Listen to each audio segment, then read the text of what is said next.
September 7వ తారీఖు రాత్రి 9 గంటల 40 నిమిషాల నుండి అప్రాక్సిమేట్ గా 9 గంటల 38 నిమిషాల నుండి ప్రారంభమయ్యేటువంటి చంద్రగ్రహణం పట్టుకాలం నుండి విడిపొచ్చేసి తెల్లవారితే 8 అనగా అంటే మధ్యరాత్రి 1 గంట 32 నిమిషముల వరకు కూడా ఈ యొక్క చంద్రగ్రహణం అనేటువంటిది జరుగుతుంది.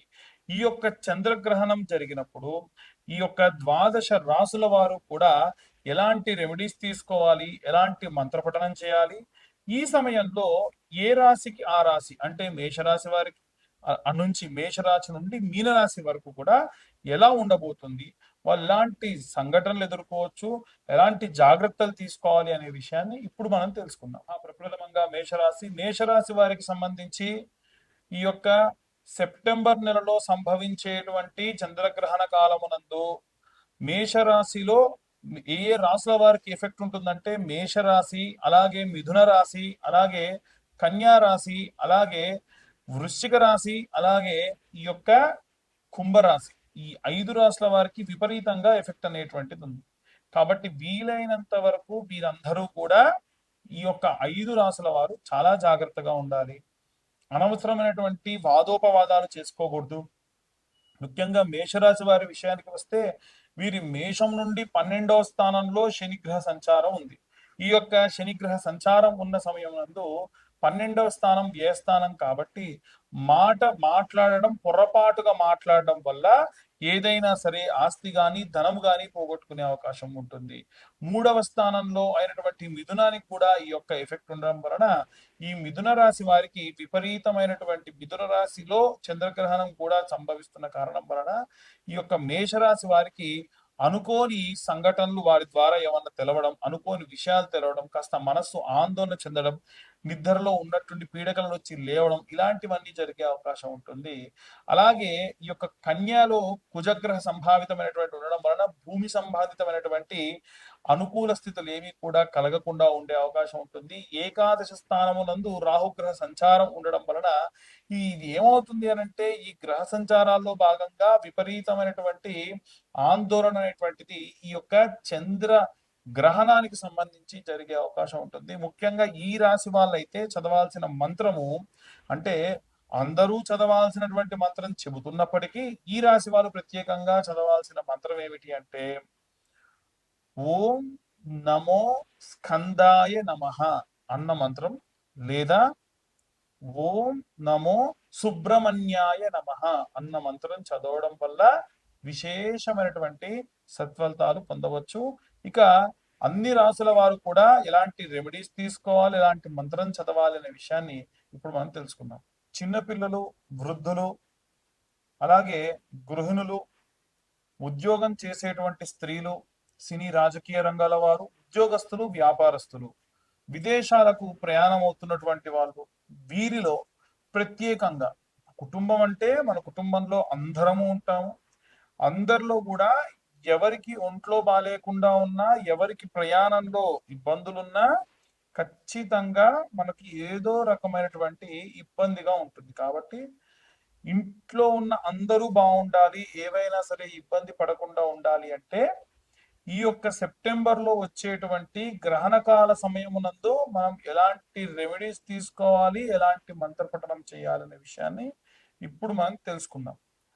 ఈ గ్రహణ కాలంలో వీలైనంత వరకు కూడా మనము భోజనాదులు చేయకుండా, నిద్రపోకుండా, అంటే ఉదాహరణకి వచ్చేటువంటి సమయాన్ని బట్టి కొంతమందికి మాత్రం మనకు ఉపశమనం ఉంది. అందులో వృద్ధులు, ఏదైనా సరే వ్యాధితో బాధపడుతున్న వారు, అలాగే చిన్న పిల్లలు, వీరికి భోజనం చేయకూడదు. కానీ ఏవైనా సరే టీ, కాఫీ లాంటివి, ప్రెగ్నెంట్ లేడీస్, అది కూడా ఎమర్జెన్సీ అయితేనే ఫ్లాస్క్ లో ఇంతంత దర్భ వేసుకొని ఉంచి ఆ కాఫీ టీని అది కూడా చాలా తక్కువ మొత్తంలో తీసుకుంటే మంచిది.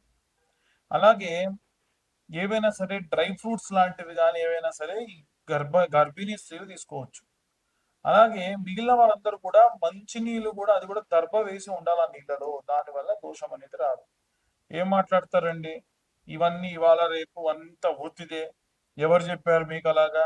గ్రహణ కాలంలో మేము అన్నం తింటాం, బయట తిరుగుతాం. చాలా మంది వితండవాదులు ఉంటారు. వీళ్ళందరికీ నేను ఒకటే చెప్తా ఫస్ట్. గ్రహణ మొర్రి అనేటువంటి వ్యాధి రాకుండా చేయి దమ్ముంటే గ్రహణాల్లో కడుపుతో ఉన్న వాళ్ళు బయటికి వెళ్తే నడి రోడ్డు మీద గర్భిణీ స్త్రీలకు మేము అన్నం తినిపిస్తాం. ఏమవుతుంది? చంద్రుడు సూర్యుడు భూమి మీద లేకుండా నువ్వు అన్నం తిను, అసలు నువ్వు ఇంట్లో నుంచి బయటికి రాకుండా ఇంటి లోపలే ఉండు, ఇలా ఉంటే ఎవరికైనా కుదురుతుందా? అబ్బే అలా ఎలా కుదురుతుందండి అంటారు.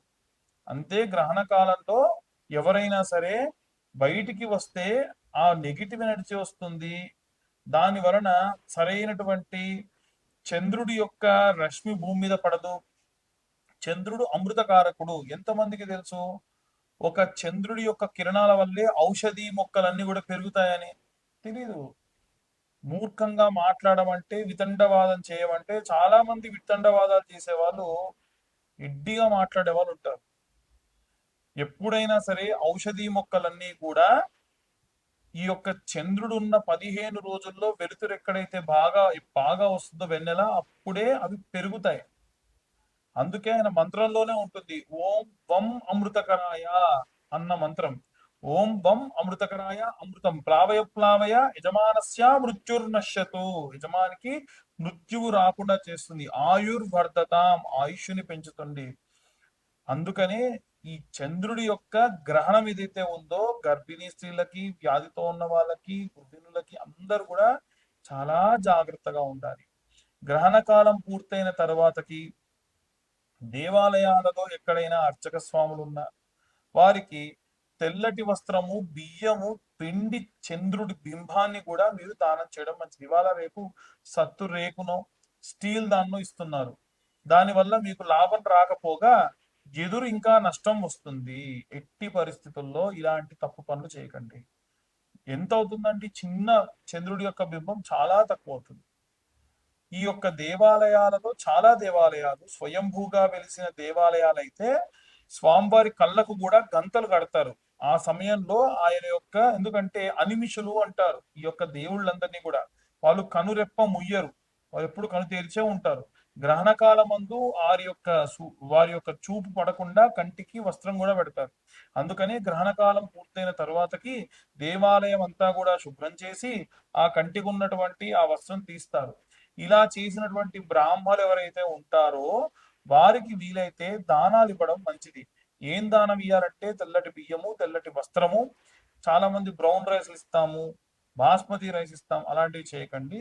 తెల్లగా ఉన్నటువంటి మంచి బియ్యాన్ని ఇవ్వండి, తెల్లటి వస్త్రం ఇవ్వండి. వెండి చంద్ర బింబాన్ని బట్టి లేదా వెండి గోవుని ఇచ్చినా సరే అత్యంత సత్ఫలితం వస్తుంది. మట్టి పాత్రలో నీళ్లు పోసి, వీలైతే కుండలు ఉంటాయి కదా, ఆ కుండలు దేవాలయాల్లో పెట్టించండి.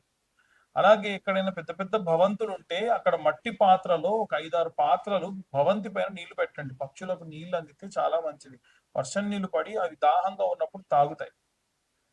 అలాగే వీలైనంత వరకు అన్నం మిగులుతుంది కదా, ఈ గ్రహణ కాలము నందు దర్భ వేసి మిగిలిన అన్నం అంతా కూడా మట్టి చిప్పలో పక్కకు పెట్టేసి మరుసటి రోజు ఉదయాన్నే అలా నీళ్లలో నానినటువంటి అన్నాన్ని చేపలకు వేస్తే మంచిది.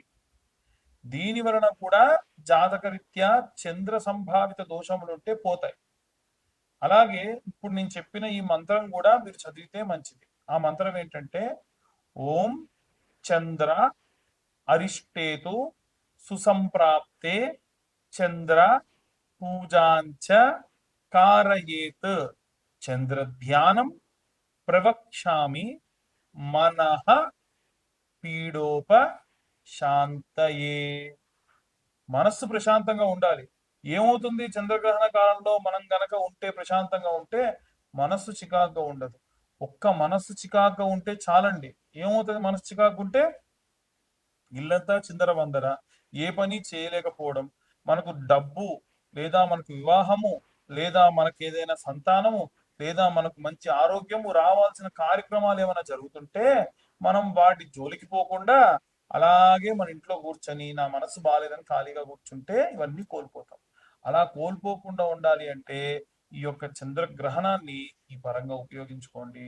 ఎవరైతే మానసికమైన ఆందోళనతో ఉంటారో, ఎవరైతే ఆడవాళ్ళు కానీ, మగవాళ్ళు కానీ, చిన్నపిల్లలు కానీ మనస్సు వికలితమైపోయి ఆటిజం ప్రాబ్లంతో కానీ బ్రెయిన్ రిలేటెడ్ ప్రాబ్లంతో కానీ ఎవరైతే ఉంటారో వారు గ్రహణమైన మరుసటి రోజు శివుడికి రుద్రాభిషేకం చేయించండి. గ్రహణం జరుగుతున్నంతసేపు మీకు తెలిసిన ఎవరైనా అర్చకులు ఉంటే వారితోని 18 నుండి 20,000 సంఖ్యా జపం చేయించండి. లేదు మేము జపం చేసుకునేటువంటిది మాకుంది అనుకుంటే వాళ్ళు చంద్రుడి యొక్క బీజాక్షరంతోని జపం చేసుకోవాలి. 18,000 సంఖ్య చేయాలి. గ్రహణ సమయంలో మనం చెప్పిన ప్రతి ఒక్క మంత్రం కూడా 1000 సార్లకు శక్తినిస్తుంది. 18,000 చేస్తే ఇక జీవితంలో చంద్ర సంభావిత దోషములుండవు. వారి మానసికమైనటువంటి ఆందోళనకరమైనటువంటి రోగములన్నీ కూడా తగ్గుతాయి. కాబట్టి ఈ గ్రహణాన్ని ఈ పరంగా ఉపయోగించుకోండి. ఖచ్చితంగా చెబుతున్నాను. ఆటిజం ప్రాబ్లంతో ఉన్న వాళ్ళు కానీ, నత్తి మాట్లాడే వాళ్ళు కానీ, సరైనటువంటి ప్రాపర్ కమ్యూనికేషన్ అందించలేని వాళ్ళు ఎవరైనా ఉన్నా సరే వారి కోసం ఈ జపం చేయించండి అర్చకులతోని. ఖచ్చితంగా మీకు సత్ఫలితాన్ని ఇస్తుంది. అలాగే ఇవన్నీ కూడా గోచార రీత్యా చెప్పేటువంటి విషయములు మాత్రమే. పూర్తిగా జాతకం విశ్లేషణగా కావాలి అనుకుంటే మీ పేరు, date of birth, time, place కింద ఉన్న నెంబర్కి వాట్సాప్ చేయండి. 2,025 చెల్లిస్తే పూర్తిగా మీకు జాతకం విశ్లేషణతో ఇస్తాను. చాలా మంది వీడియో పంపించి మాకు ఆ మాల ఇవ్వండి, మాకు జ్వాలాముఖి మాల ఇవ్వండి అంటున్నారు. నేను ఫ్రీగా జ్వాలాముఖి మాల అందరికి ఇస్తానని చెప్పలేదండి. ఎందుకంటే ఆ మాలకు అయ్యేటువంటి ఖర్చే ఓ 1,116 ఉంటుంది. నేను జాతకం చెప్పించుకున్న వాళ్ళు ఎవరైతే ఉంటారో 2,025 రూపాయలు కట్టి వారికి ఆ మాల నేను కొరియర్ చేస్తా అని చెప్పా. అలాగే ఇప్పటికీ చెప్తున్నాను. ఎందుకు అంటే ఉన్న సమయం అనేటువంటిది వీరందరికీ బాగుండాలనేది నా ఉద్దేశం. కాబట్టి అందరూ కూడా ఈ గ్రహణాన్ని పాటించండి. శ్రద్ధగా వీలైనంత వరకు జపం చేయండి. సర్వే జనా సుఖినో భవంతు. స్వస్తి.